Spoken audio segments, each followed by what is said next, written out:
Entonces, ¿quiénes son los gigantes? De hecho, hay muchos pasajes, muchas partes de la Biblia, perdón, y no solo en esa frase del Génesis. Hay muchas partes en la Biblia donde se habla de gigantes. Desde el punto de vista de la interpretación católica de la Biblia, no hay ningún problema en creer en gigantes. Por ejemplo, Goliat. Goliat era un gigante y fue el más famoso. Sansón era un gigante. Recuerda que él mataba leones con un hueso. No sé qué fuerza tendría que haber tenido Sansón para matar hombres con un hueso. Por tanto, en decenas, yo hoy en la mañana, que para mí es el mediodía, hoy en la mañana me leí artículos sobre los gigantes y conté por lo menos 23 menciones de gigantes en la Biblia. Repito, desde el punto de vista de la ortodoxa católica no hay ningún problema. Ahora, ¿quiénes eran estos gigantes?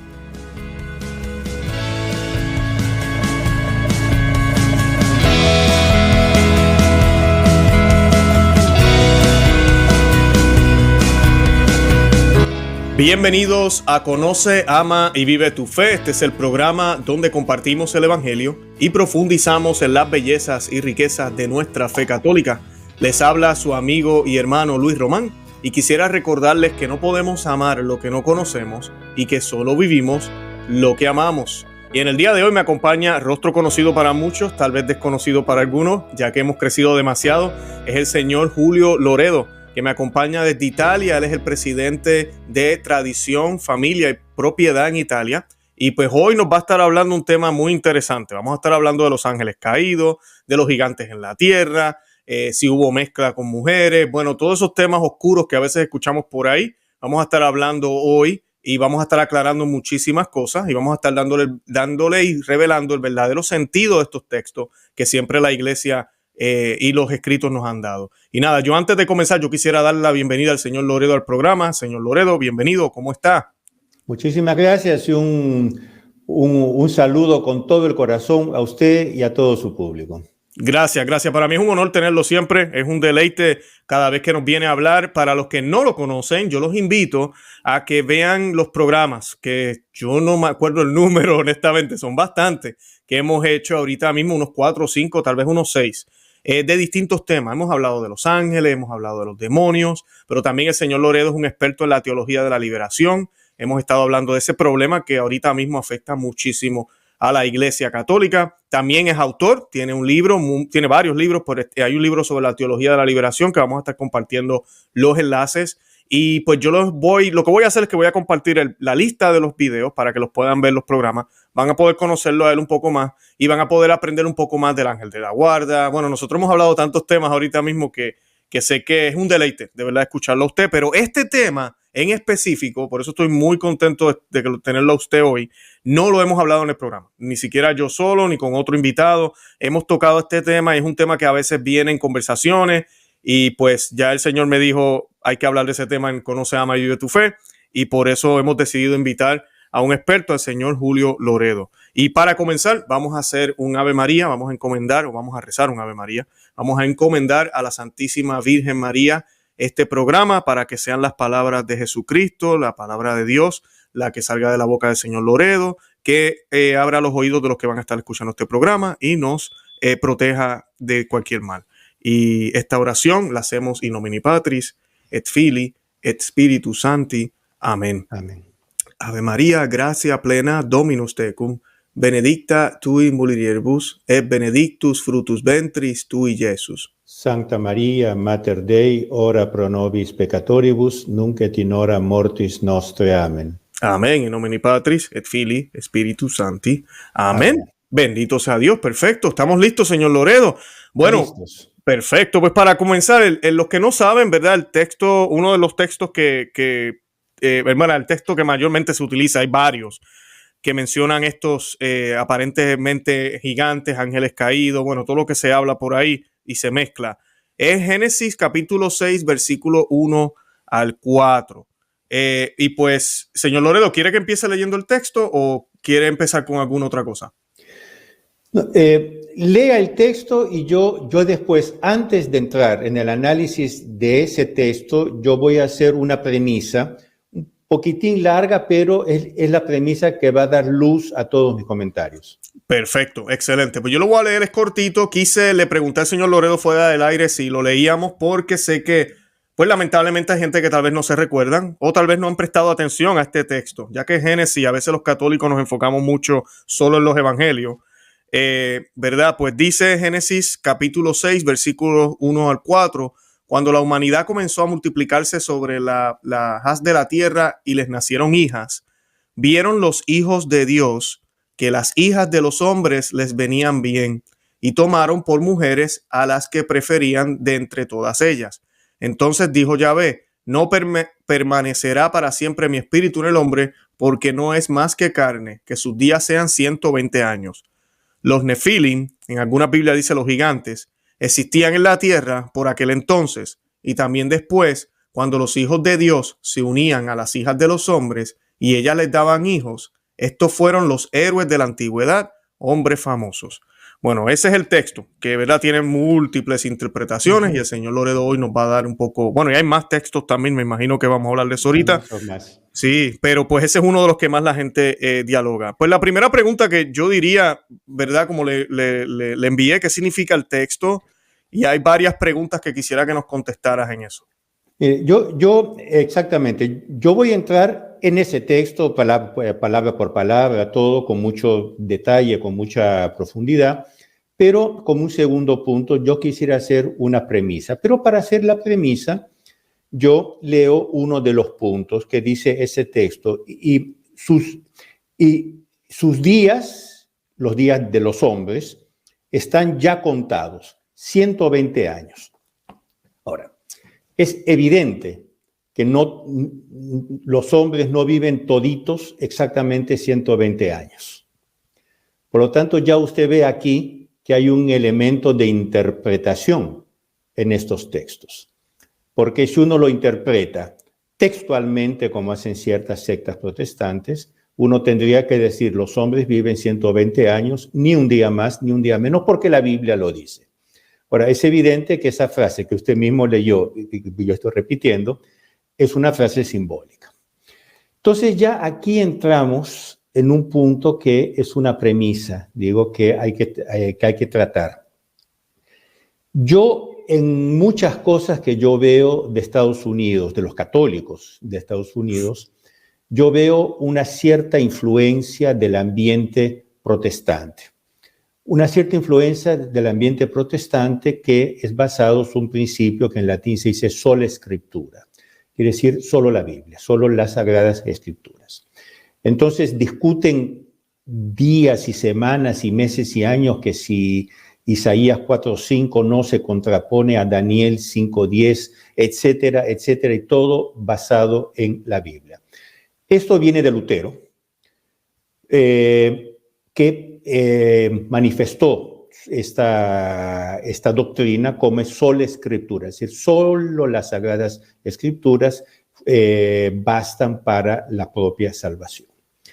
Ahora, eso no es la doctrina católica. La doctrina católica dice que las fuentes de la revelación son dos: las Sagradas Escrituras y lo que se llama la tradición con T mayúscula. ¿Qué cosa es la tradición? Es todo aquello que Dios reveló, sobre todo nuestro Señor Jesucristo, que es el completamiento de la revelación de Dios, y no fue escrito en los textos sagrados. Y fue mantenido en la vida de la iglesia primitiva, después apostólica, después patrística, etcétera, y transmitida en la tradición, quiere decir, en la vida y en los usos de la iglesia. Eso es revelación, pero no está escrito en las Sagradas Escrituras. El propio Evangelio de San Juan, si no me engaño, acaba: esto que he escrito es solo una mínima parte de lo que Jesús dijo. Ahora, ¿dónde fue a parar todo el resto? Si esa es la mínima parte de lo que Jesús dijo, fue a parar en los oídos de los cristianos y por lo tanto en la vida de la iglesia. Ahora, ¿dónde está contenida esta tradición? Está contenida básicamente en dos fuentes muy ligadas entre sí, muy unidas entre sí, que es el magisterio de la iglesia y lo que se llama el consenso de los doctores. El consenso de los doctores es el consenso de los teólogos. Doctores en el sentido que docens, enseñan, ¿no? Toda la patrística, por ejemplo, toda la escolástica, patrística oriental, patrística occidental. Para aquellos que quieran realmente estudiar la Biblia, yo les aconsejo que se lean los 90 volúmenes de Migne, M-I-G-N-E, Migne, patrística oriental y 50 y tantos volúmenes de patrística occidental. Ahí ustedes van a ver solo la patrística, para no hablar después de la teología más tarde, por ejemplo, la escolástica. Entonces, el magisterio de la iglesia y el consenso de los doctores, que forman la tradición, que interpretan con autoridad, sobre todo el magisterio, con autoridad las Sagradas Escrituras. Porque aquí, miren, hay que entrar en un tema muy, muy íntimo de cada uno de nosotros. Hay que tener humildad. Lutero pecó por orgullo. Si yo leo la Biblia y Dios me ilumina directamente y yo interpreto la Biblia como si fuera el Espíritu Santo. Él mismo, Lutero, decía, mi palabra es la palabra de Dios. Ahora, eso es orgullo, no es la posición católica cristiana que es basada en la humildad. Nosotros tenemos que tener humildad y entender que no tenemos los medios para entender la Biblia a fondo. Por ejemplo, yo le pregunto, no digo a usted porque no quiero ponerlo en embarazo, pero a su público. ¿Quién me puede decir la diferencia entre una actio immanens y una actio transiens? Una actio formaliter immanens sed virtualiter transiens. Es decir, una acción formalmente inmanente y virtualmente transitiva, que es un criterio filosófico. Yo no sé, yo no quiero preguntar a la gente, pero yo me pregunto, ¿quién del público me sabría decir la diferencia entre o qué es una acción formalmente inmanente, formaliter immanens, pero virtualmente transitiva, virtualiter transiens? No sé si habrá alguien que haya estudiado teología así. Ahora, todas las acciones de Dios, todas, son formaliter immanens sed virtualiter transiens. Ahora, ¿cómo quiere uno entender la acción de Dios narrada en las Sagradas Escrituras si no tiene la instrumentación filosófica para entender qué es lo que está pasando? Por ejemplo, ¿quién de su público me sabría explicar qué es la Formgeschichte? La historia de las formas. Ahora, es esencial para entender las Sagradas Escrituras, conocer la Formgeschichte, es decir, la historia de las varias formas que han tomado los textos. Ahora, esos son instrumentos muy técnicos de personas que estudian, de estudiosos, que son necesarias para conocer la Biblia. Otro problema, por ejemplo, el lenguaje. Usted mismo dijo que algunas Biblias dicen nefilim o nefilim, otras dicen gigantes, otras dicen esto. ¿Quién me puede decir cuál fue el lenguaje original de los textos sagrados? Ya el Antiguo Testamento no lo conocemos en su texto original, lo conocemos en el texto de la Septuaginta, los 70 sabios de Alejandría. Es un texto griego hecho por los sabios de Alejandría para la diáspora judaica. ¿Quién me puede decir los originales de los evangelios? Son en griego. Sí, pero son en griego, un griego muy raro, porque es un griego evidentemente que está no traduciendo, está transliterando del aramaico. Entonces es un griego muy feo, técnicamente, que es decir, desde el punto de vista gramatical y digamos de la belleza lingüística. No es un griego bonito. ¿Por qué? Porque está transliterando del aramaico. Bueno, después hay las versiones que se llama Vétera, que son las viejas versiones latinas, hasta llegar a la Vulgata. Ahora, ¿quién de ustedes me sabe leer? Yo no. ¿Quién de ustedes me sabe leer los originales griegos de los evangelios? Ahora, ¿cómo me pueden decir que un texto quiere decir esto si ni siquiera lo saben leer en el original? Ahora, hay que tener un poco de humildad. Yo, por ejemplo, en este instante le estoy diciendo, yo el griego, que sí, algunas palabritas de teología, esas cosas sí, pero leer griego, no. Mal leo el latín. Imagínense. Ahora, ¿cómo puede uno pretender que entiende la Biblia si está leyendo una traducción de traducción de traducción de traducción? Después hay otro punto. Digamos que uno sea un genio y pueda leer la palabra hebrea antigua del siglo IX antes de Cristo, la palabra originalísima encontrada en un manuscrito de no sé dónde. ¿Quién me dice que esa palabra en ese contexto quería decir exactamente lo mismo de hoy? Por ejemplo, si uno lee el español medieval, el Cantar del Mío Cid, por ejemplo, en el original, uno no lo entiende. Y ese español es castellano. Que hay palabras que en esa época, estamos hablando de 8 siglos atrás, 9 tal vez, no sé, querían significar otra cosa. Después tenemos que tener en cuenta que las lenguas semíticas, hebreo, después el árabe, etcétera, no sé cómo se llama esto, pero depende mucho de la forma. Por ejemplo, pueden ser leídas al revés o al derecho, para arriba y para abajo, pueden ser cortadas y puestas al revés. Juegan mucho, como ellos no tienen las categorías que solamente la lengua griega pondrá en las cabezas, ellos no tienen las categorías de la lógica. La estructura de las frases semíticas no es lógica, es alegórica. Entonces uno puede jugar con esas frases como uno quiera. Entonces, claro, a un cierto punto tenemos que caer en este punto central, que es que Dios nos dio una institución que con autoridad interpreta las Sagradas Escrituras, y esa es la Santa Iglesia Católica Apostólica Romana. San Pablo dice, la fe nace de la predicación, no nace de la lectura. Que si la salvación viniese por la lectura de la Biblia, los analfabetos están todos condenados al infierno. Claro.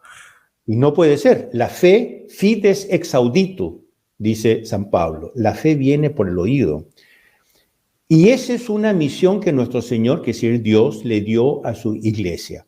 Y pues enseñad a todas las gentes, bautizándolas en el nombre del Padre y del Hijo y del Espíritu Santo. El que creyere y fuere bautizado se salvará, mas el que no creyere se condenará. Nuestro Señor no dice, id y enseñad a leer los sacros textos, no dice, id y predicad. ¿Quién creerá en lo que ustedes, los apóstoles, por tanto los obispos, por tanto el Papa, la Iglesia, ustedes dicen y será bautizado, se salvarán? Los que no lo creyeren se condenarán. Entonces hay que tener humildad para cuando uno entra en estas cosas de interpretación de la Biblia y entender que no es sola escritura como Lutero decía, es revelación contenida en las Sagradas Escrituras y en la tradición. Entonces, por ejemplo, si uno quiere leer interpretaciones de la Biblia, ¿por qué no leer, por ejemplo, Santo Tomás de Aquino? La Catena Áurea, que existe en todas las lenguas. Por ejemplo, esto aquí el original es en latín, pero hay traducciones parciales a varias lenguas.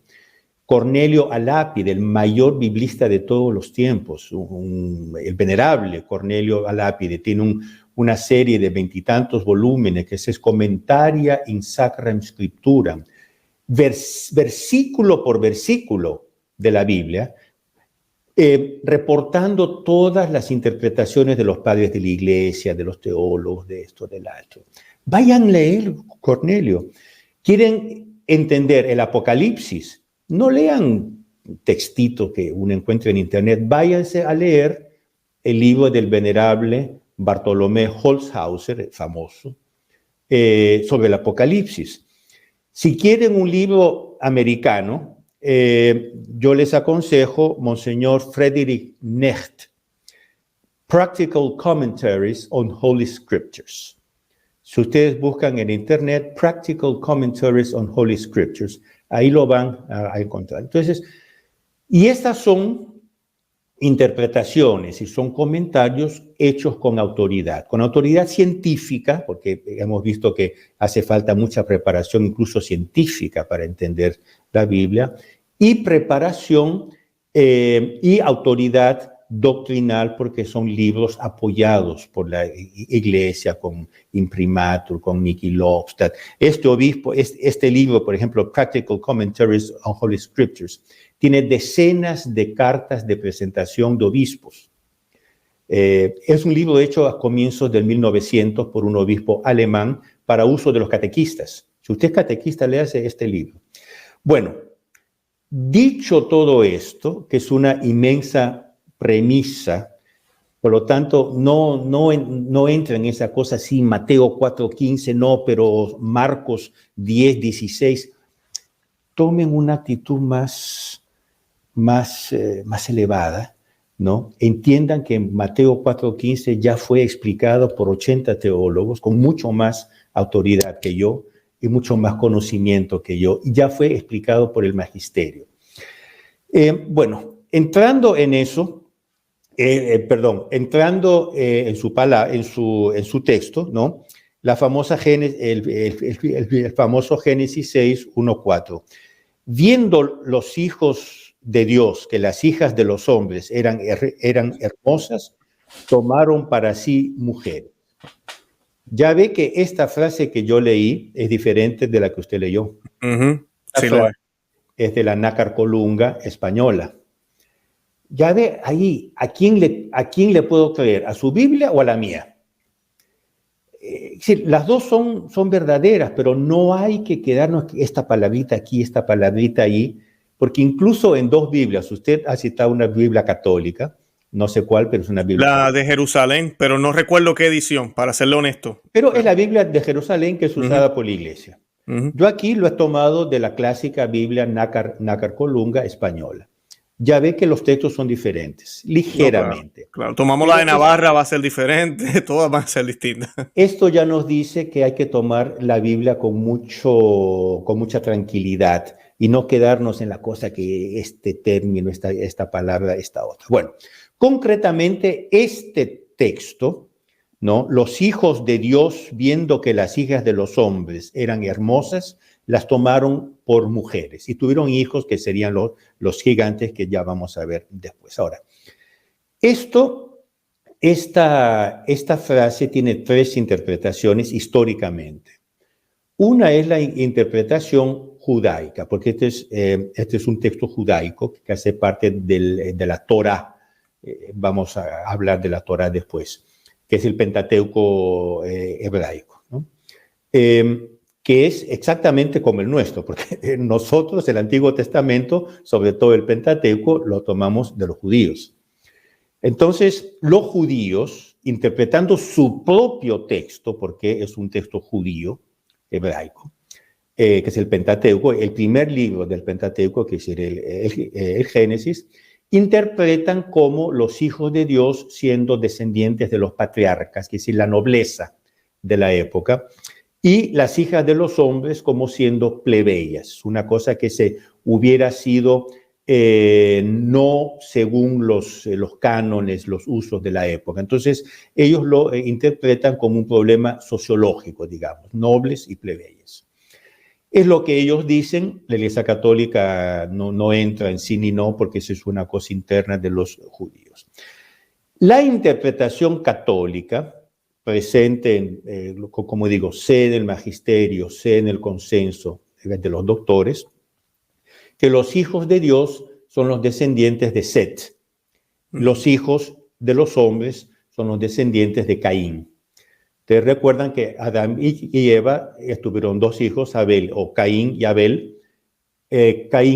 Abel el bueno, digamos, para simplificar, Abel el bueno, Caín el malo. Caín mata a Abel y por lo tanto quedaría un solo hijo malo. El Génesis dice, Adán conoció de nuevo a su mujer, quiere decir, tuvo relaciones sexuales de nuevo con su mujer y concibió otro hijo que es Set. Y de Set viene la descendencia buena, porque Set reemplaza un poco lo que era Abel. Entonces viene la descendencia buena. Ahora, después, si esto lo vamos a ver un poquito después, desde la época judaica hay toda una tradición que se llama cabalística. Porque en la tradición hebrea, es decir, hasta nuestro Señor Jesucristo, digamos en el Antiguo Testamento, los hebreos se basan básicamente en dos niveles de textos. No sé en español cómo se dice, Torá, que son los textos. Sí, la Torá. La Torá, que son los textos, sobre todo los 5 primeros libros, que quiere decir el Pentateuco. Y después la tradición talmúdica, que es la tradición rabínica. También ellos tienen el concepto de tradición. Es decir, ya los judíos no ven en las Sagradas Escrituras de ellos, el Antiguo Testamento, la fuente única de la revelación. Tienen también el Talmud, que es la tradición rabínica. Ahora, desde muchos siglos y desde siempre, hay una tradición satánica de culto al demonio, ocultista, esotérica. Por ejemplo, recuerda cuando el profeta, ahora no es Isaías, no recuerdo, manda al ángel exterminador para eliminar a los malos y se comienza por mi clero que en el santuario, es decir, en el templo de Salomón, hace ritos al demonio. ¿Sí? Ya en la época del templo, habían ritos satánicos dentro del templo. Por lo tanto, una corriente esotérica, ocultista, que toca ya en el satanismo, gnóstica. Y esto es lo que se llama la tradición cabalística, que la cabala se dice en español, ¿no? Porque en italiano es cábala, la cabala. Por lo tanto, es una tradición ocultística, satanista, esotérica, por lo tanto, mala. Esta tradición cabalística, de la cual hace parte, eso lo vamos a ver después, el libro de Enoc, hace parte de la tradición cabalística, no hace parte de la Torá, no hace parte del Talmud, hace parte de la tradición cabalística. Que lo citan mucho, cuando se habla de estos temas, lo citan mucho la gente. Lo citan mucho y tiene que tener mucho cuidado, porque viene de la tradición cabalística. Ni siquiera los judíos lo aceptan. Correcto. Gracias por eso, gracias. Entonces, bueno, esta tradición cabalística tiene que explicar de dónde nace el mal. Entonces, tiene toda una serie de explicaciones raras, apócrifas. Ahora vamos a ver después qué son los apócrifos.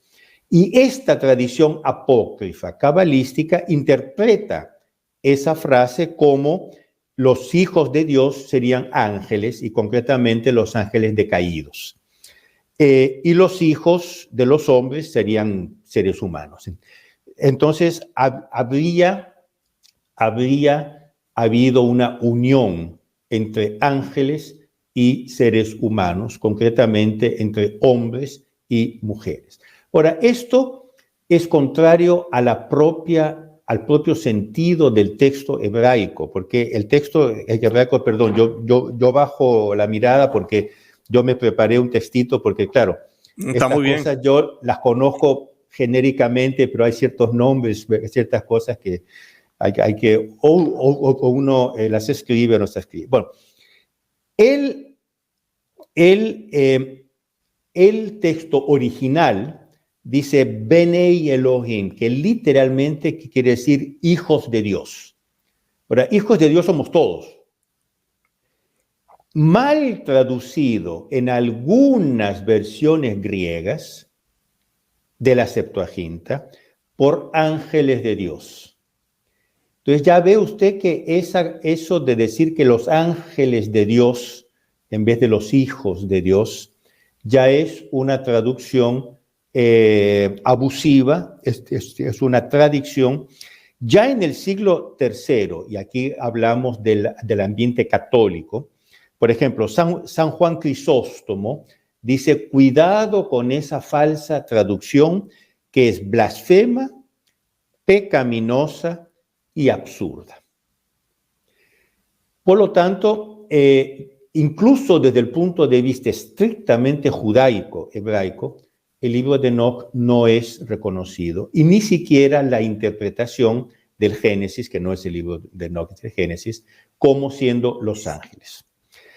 Ahora, entrando en la segunda pregunta de esa primera pregunta que usted me hizo, ¿quiénes son los gigantes? De hecho, hay muchos pasajes, muchas partes de la Biblia, perdón, y no solo en esa frase del Génesis, hay muchas partes en la Biblia donde se habla de gigantes. Desde el punto de vista de la interpretación católica de la Biblia, no hay ningún problema en creer en gigantes.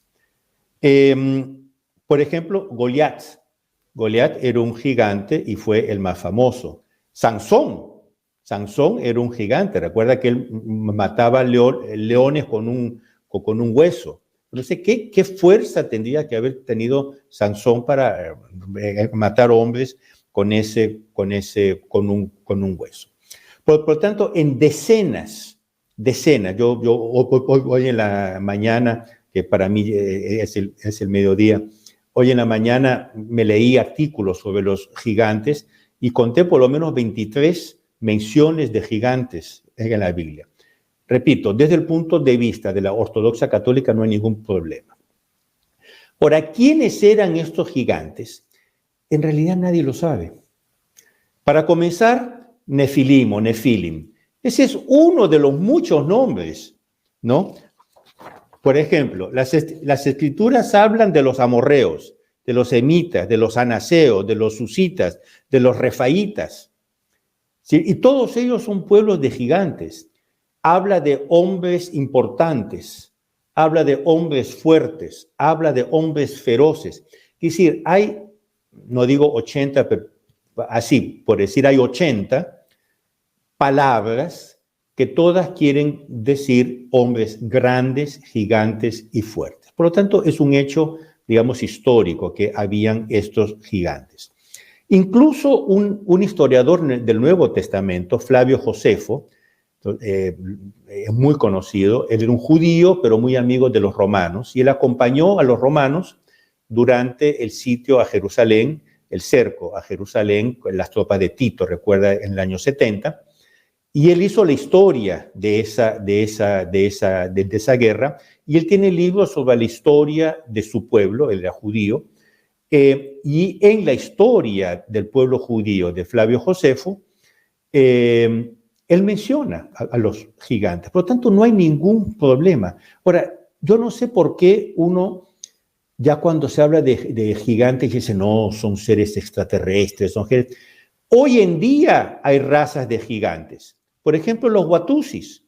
Los Watusis en África son gigantes. La raza principesca de los Watusis son gigantes. Hay una cosa muy pintoresca cuando los misioneros belgas llegaron a lo que fue el Congo belga, ahora es Ruanda y otros países, se dividió, lo que era el Congo belga, se encontraron frente a frente con el primer Watusi y lo vieron así, decía, Deo gracias.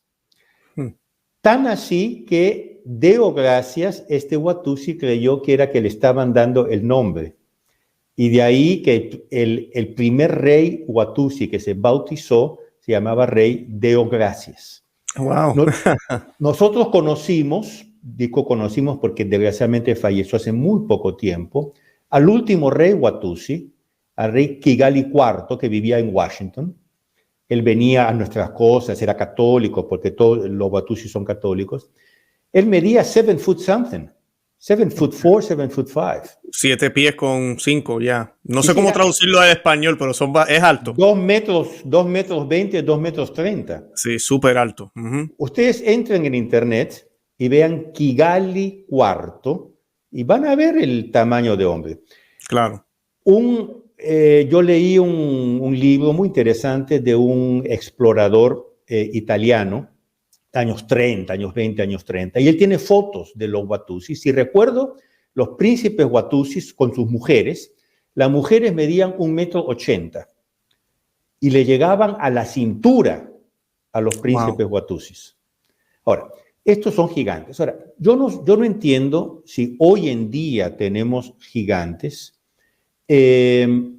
¿Por qué crear mitos extraños que vienen de Orión? Por ejemplo, anteayer, el sábado pasado hice una conferencia en Cremona, aquí en Italia, sobre Los Ángeles, y alguien dijo, no, los gigantes vienen de Orión. ¿De dónde sacó eso?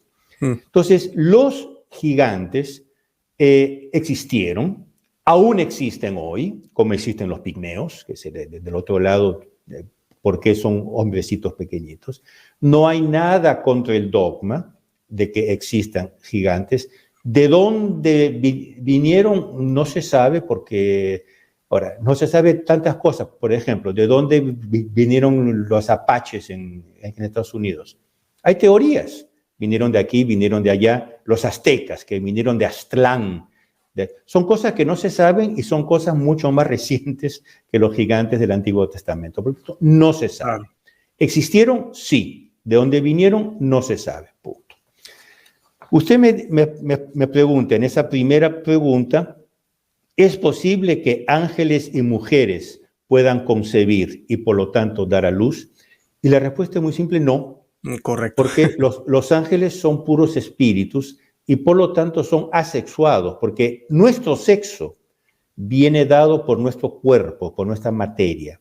Usted dice, bueno, pero la psicología femenina es diferente de la psicología masculina. Sí, pero es el cuerpo femenino que amolda el alma femenina y el cuerpo masculino que amolda el alma masculina. Tanto así que los bebés uno no los distingue. Y los bebés hasta meses son prácticamente idénticos. Los ángeles son asexuados y todos citan esta frase del Evangelio de San Mateo. Nuestro Señor dice, entonces respondiendo Jesús les dijo, erráis ignorando las Escrituras y el poder de Dios, porque en la resurrección los hombres ni se casarán ni se darán en casamiento, sino serán como los ángeles de Dios en el cielo. En el cielo no existen familias, porque no existe casamiento.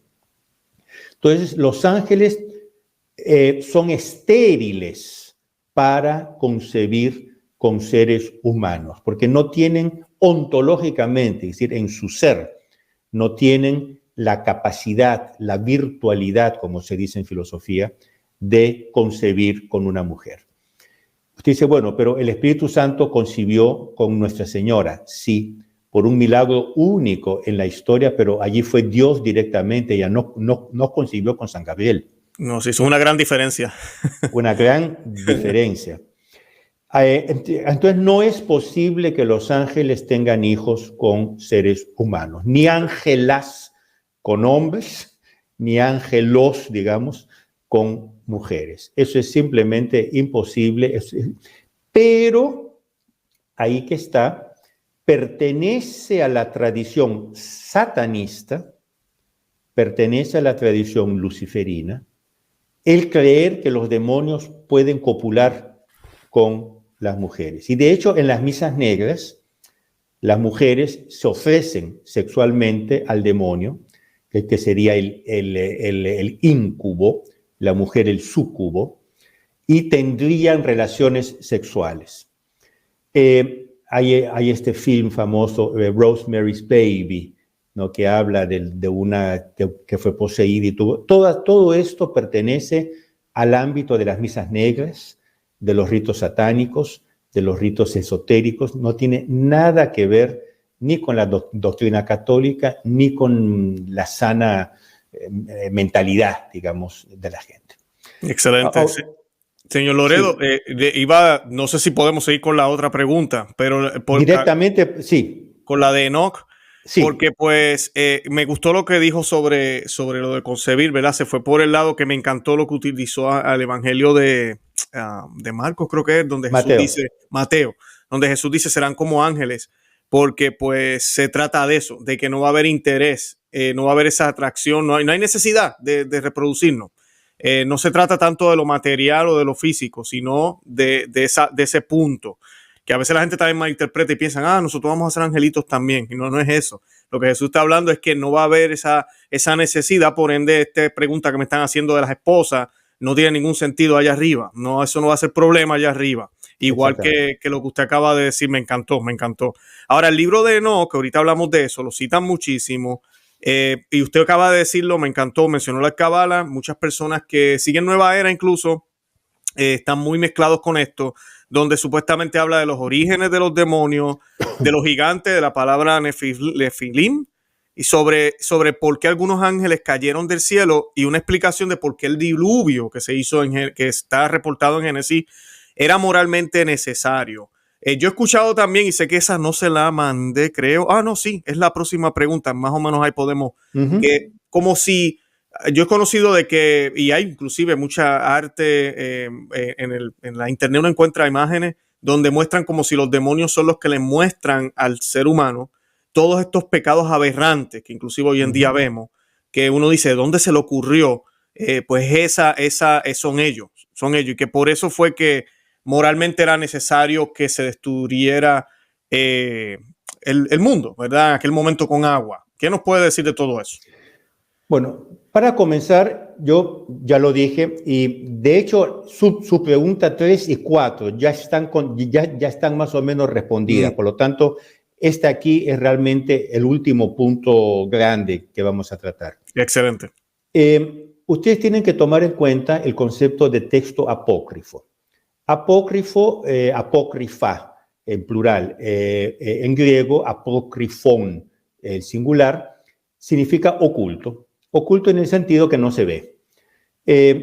Pasó al lenguaje más moderno, pero moderno ya hace siglos, como un texto no oficial.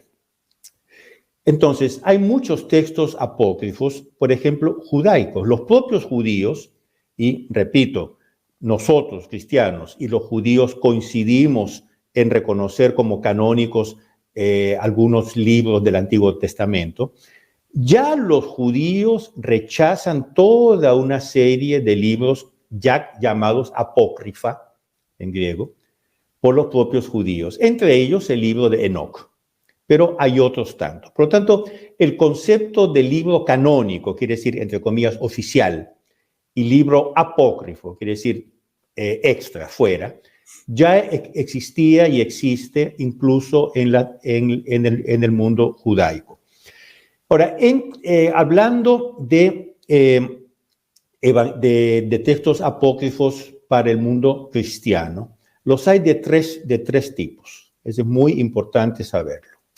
Uno, hay libros apócrifos que son históricos, que son verdaderos, fueron escritos por personas de buena voluntad, de buen espíritu, qué sé yo, una persona que conoció a nuestro Señor Jesucristo porque lo oyó predicar y después escribió cosas sobre él. Por tanto, hay diversos textos, el Pastor de Hermas, la Didache, etcétera, que son textos históricos que la Iglesia considera incluso verdaderos en muchos puntos. Incluso hay una fiesta litúrgica, de eso ahora se me fue de la cabeza, que es tomada de los apócrifos, no de los textos canónicos. El nombre de los padres de la Virgen María, Santa Estaba Joaquín pensando en eso. y Santa Ana, son tomados de los apócrifos. Claro, no está en la Biblia. El nombre de los 3 reyes magos, Melchor, Gaspar y Baltasar, es tomado de los apócrifos.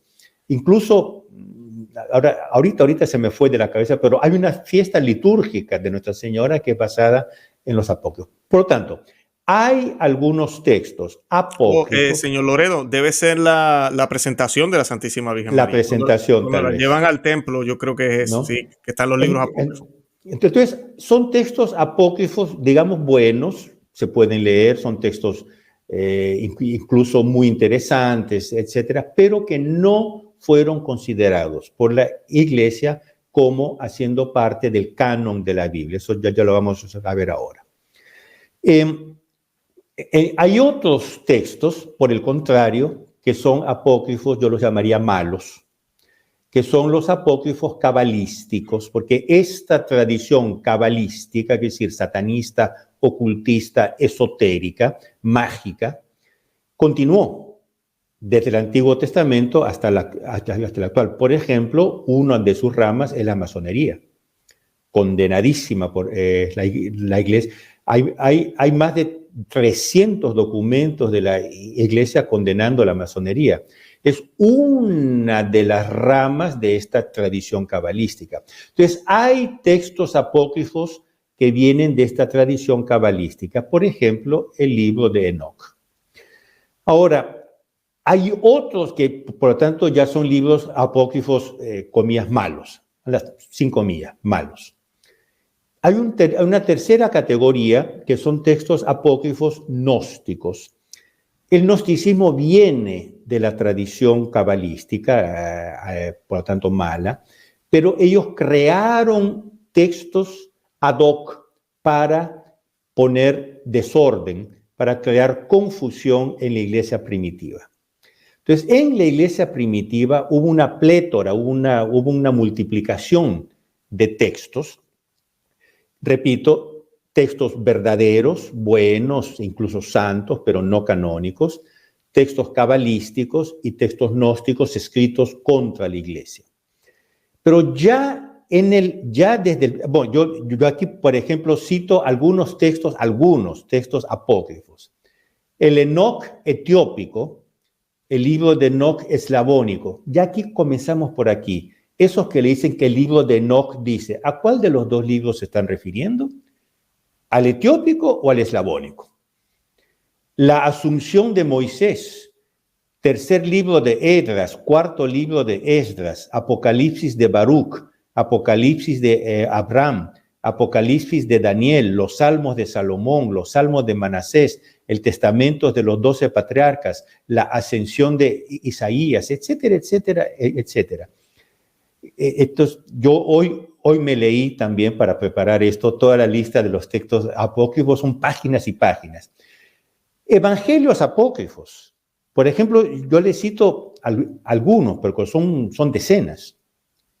Protoevangelio de Santiago, el Evangelio de la infancia de Jesús, el Evangelio de Gamaliel, el Evangelio egipcio, Evangelio de San Pedro, etcétera, etcétera, etcétera. Si ustedes quieren leer sobre los textos apócrifos, entren en internet y vean Catholic Encyclopedia, en inglés, Catholic Encyclopedia, y vayan a la A, apócrifa, y ahí sale un artículo muy bien hecho sobre los textos apócrifos. Ahora, la Enciclopedia Católica también está en español, ¿verdad, señor Loredo? Sí, yo la leo en inglés, la versión original, porque hay la New Catholic Encyclopedia que... Ok, no, es para los que no hablan inglés. Yo utilizo la que usted acaba de decir, la utilizo, sí. Y a veces le doy translate en el mismo browser, sí. Aunque no es lo más recomendable, pero a veces lo hago para estar seguro que estoy leyendo. Pero en todo caso, cuando ustedes quieran saber cosas, lean las enciclopedias, lean los libros, no se lean textitos así secundarios. Ahora, el libro de Enoc es un libro apócrifo, judaico, creado a partir de varios textos, concretamente 5 textos, que nacen en un ambiente judío llamado hasidita. Los hasiditas eran los hebreos milenaristas, los hebreos superortodoxos.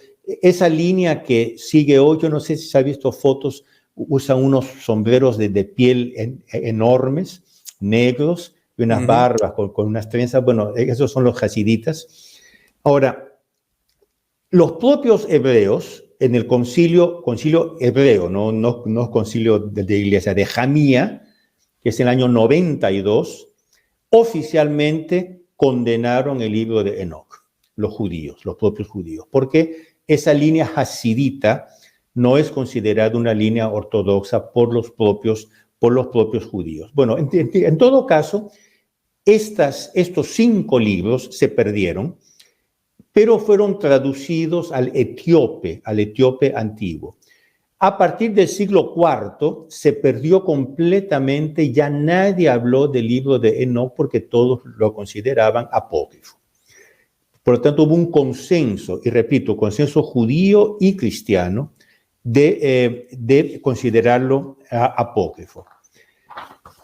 El libro de Enoc comenzó a ser redescubierto en el Renacimiento por una corriente revolucionaria que se llamó el cabalismo cristiano, íntimamente mezclado con el esoterismo, que decían contra la doctrina de la Iglesia, el medioevo, toda la cristiandad medieval, hay que recuperar la sabiduría oculta de los antiguos magos, de los antiguos brujos, de la corriente cabalística. Entonces nace en ambiente cristiano, en el 1400, una corriente llamada cabalística que deriva inmediatamente en el esoterismo, en la magia, en el satanismo. Pero de aquí nace unas ganas, un deseo de redescubrir el libro de Enoc. Entonces comienzan a redescubrir textos hasta que en el 1773, un inglés, si no me engaño, descubrió en Egipto el texto copta del libro de Enoc, que es el Enoc etiópico, el Enoc copta. Bastante completo, es un libro enorme, tiene 80 capítulos. Y a partir de ahí se comenzaron a redescubrir textos, redescubrir fragmentos, por ejemplo, en los manuscritos del Mar Muerto, en las grutas de Qumran se descubrieron partes. Recientemente se descubrió un fragmento en Amalek, en Egipto, pero es siempre el Enoc etíope. Ahora, si ustedes quieren, si alguien quiere seguir la corriente esotérica, mágica, cabalista, que la siga, cada uno es libre de hacer lo que quiera, porque no la llame católica, que no la llame según la ortodoxia católica. Y ese es el libro de Enoc. Ahora, hay un hecho que la epístola de San Judas, que es la última epístola antes del Apocalipsis en la Biblia católica, que es muy corta, menciona a Enoc. Todo el mundo dice que menciona el libro de Enoc. No, menciona Enoc. Y cita una frase que parece tomada del libro de Enoc. Ahora, quien habla del libro de Enoc no dice que todas las frases que cita sean falsas. Es claro que no es. No. Por lo tanto, el hecho que la epístola de San Judas mencione Enoc y esta frase que parece tomada del libro de Enoc no quiere decir nada sobre la validez canónica. Ahora, ya hacia final del primer siglo, justo después del primer siglo, por lo tanto, a comienzos del segundo siglo, del siglo segundo, ya se comenzó a crear el canon de la Biblia católica, de las Sagradas Escrituras católicas. En el 1700 fue descubierto el Código Muratoriano, aquí en Milán. Yo estoy hablando desde Milán, aquí en Milán, en la Biblioteca Ambrosiana. Se llama Muratoriano porque lo descubrió un sacerdote que se llamaba no sé qué Muratori. Este código menciona el canon oficial de la Biblia en el segundo siglo. Por lo tanto, en el segundo siglo, la Iglesia, aparte 2 o 3 libros que estaban en duda y que un poco después, 100 años después, el Papa San Dámaso, cuando ordena a San Jerónimo de traducir al latín la Biblia, que es el origen de la Vulgata, él define todos los libros canónicos de la Biblia. Por lo tanto, la Biblia, como la conocemos, existe desde el siglo IV, pero 95% ya existía desde el siglo II, según lo demuestra el Código Muratoriano. Después, mucho más tarde, el Concilio de Trento, en 1570, define de nuevo dogmáticamente el canon de la Biblia. Por lo tanto, y obviamente el libro de Enoc no está. Claro. En el canon de la Biblia. Perfecto, excelente. Gracias, señor Loredo. Ahora, la otra pregunta que yo quería hacerle, esto ya es uno de los episodios que yo creo que es importantísimo en el Antiguo Testamento, cuando ya, ¿verdad? El número, ¿verdad? ¿Cómo podemos? Voy a leer la pregunta como se la escribía, ahí vamos. Dice, ¿cómo podemos interpretar la mención de gigantes en Números 13, ¿verdad? Número capítulo 13, donde Moisés envía espías a ver la tierra de Canaán y dicen ellos ver gigantes en ella? Tenemos la reacción de Caleb, ¿verdad? En aquel momento, que 45 años más tarde, Josué, bendiciendo a Caleb, obtuvo, como le fue prometido por Dios, a Hebrón, el territorio que era llamado, y la palabra Quiriat Arba, pues Arba fue un famoso descendiente del gigante Anak. Y esto está en Josué, los que quieran buscar, Josué 14, 6 al 13 y Josué 15, 13 al 14. Hay más que leer ahí, pero más o menos me enfoqué en eso. ¿Qué nos puede decir de eso? No, eso ya está respondido cuando dije que los gigantes existieron y ese es un hecho histórico. Es un hecho histórico, existieron, tuvieron varias ramas, hay incluso en el Nuevo Testamento una mención, no recuerdo dónde. Por lo tanto, todo esto no tiene nada que ver. Ahora, ¿qué es lo que dice esto sobre los supuestos orígenes demoníacos o angélicos de los gigantes? Nada. Dice simplemente que habían gigantes. Correcto. Y esto, como dije, es un hecho histórico. Ahora, usted me preguntó una cosa que le respondo rápidamente. No fue el demonio que enseñó a los hombres algunas maldades. Ahora, el pecado tiene una raíz en la naturaleza decaída del hombre. Por lo tanto, el hombre tiene una tendencia a pecar. Lo que se dice, en arca abierta el justo peca, como se dice en español, ¿no? Una tendencia a pecar.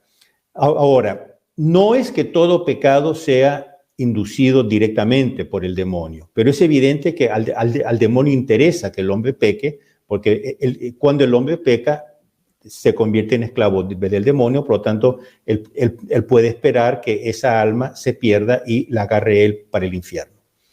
Por lo tanto, es de suponer que todo acto o todo pensamiento o acto malo del hombre sea al menos ayudado, cuando no inducido, por el demonio. No quiere decir que todo acto mal sea directamente el demonio que lo está provocando. Por lo tanto, se puede decir que todas las maldades de los hombres, el demonio tiene interés en fomentarlas. Esto sí, en fomentarlas en mil modos, creo que ya hablamos en otro programa. Los ángeles, sean los buenos, sean los malos, que son los demonios, no pueden meter ideas en nuestra cabeza y no pueden doblegar nuestra voluntad, pero pueden inclinarla y pueden hacernos perder la cabeza con alucinaciones, con imágenes, eso sí, y pueden inclinar nuestra voluntad. Entonces, todo el mal que ha habido en la historia es de suponer que si no fue directamente inducido por el demonio, al menos haya sido fomentado, haya sido ayudado por el demonio.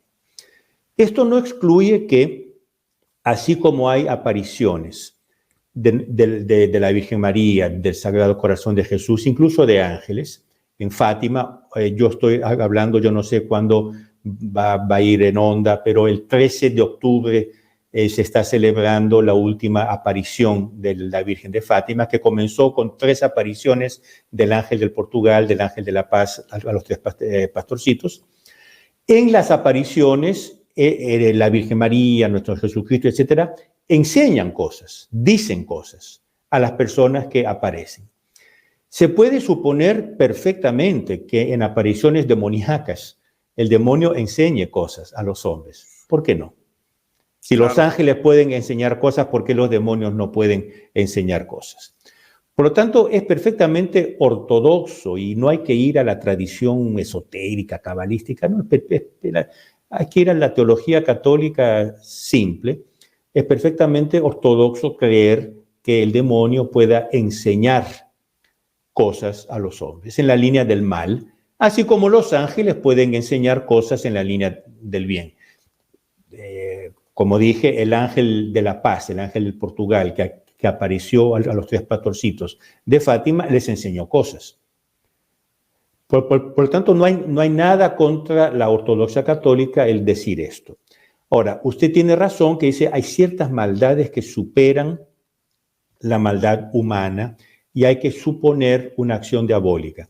Existe la posesión diabólica y existe un poco menos que posesión, se llama infestación, que es un grado menor de posesión. Existe la infestación diabólica. Uno ve, pues, por ejemplo, las cámaras de gas que mataban judíos. Hace falta mucha, pero mucha maldad para hacer una cosa de esas.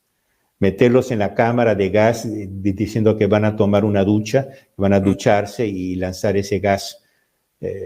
Mucha maldad. Esos son almas torcidas por una infestación, cuando no una posesión diabólica. Eso es perfectamente posible, perfectamente probable, y no hace falta que los demonios se unan con mujeres para dar a hijos y cosas.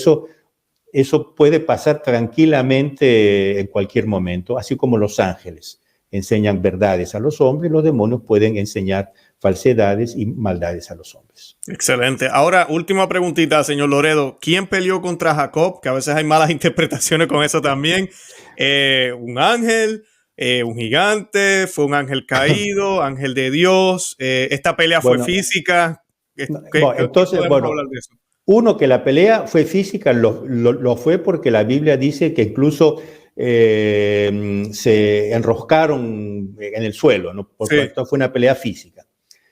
Ahora, que fue un ángel es muy claro, y es la interpretación clásica, tradicional de siempre, por varios motivos. Para comenzar, Jacob le pide una bendición al ángel. Ahora, una bendición se pide a un ser superior, a Dios. El ángel de por sí no puede bendecir. Cuando un ángel bendice, como cuando el Papa bendice, él bendice en nombre de Dios, ¿no? La benedictio vobis omnipotens in nomine Patris et Filii Spiritus Sanctis. Incluso el Papa no dice yo lo bendigo en nombre de Francisco, ¿no? El Papa mismo dice en nombre del Padre, en nombre del Hijo. Por lo tanto, una bendición viene solo de Dios.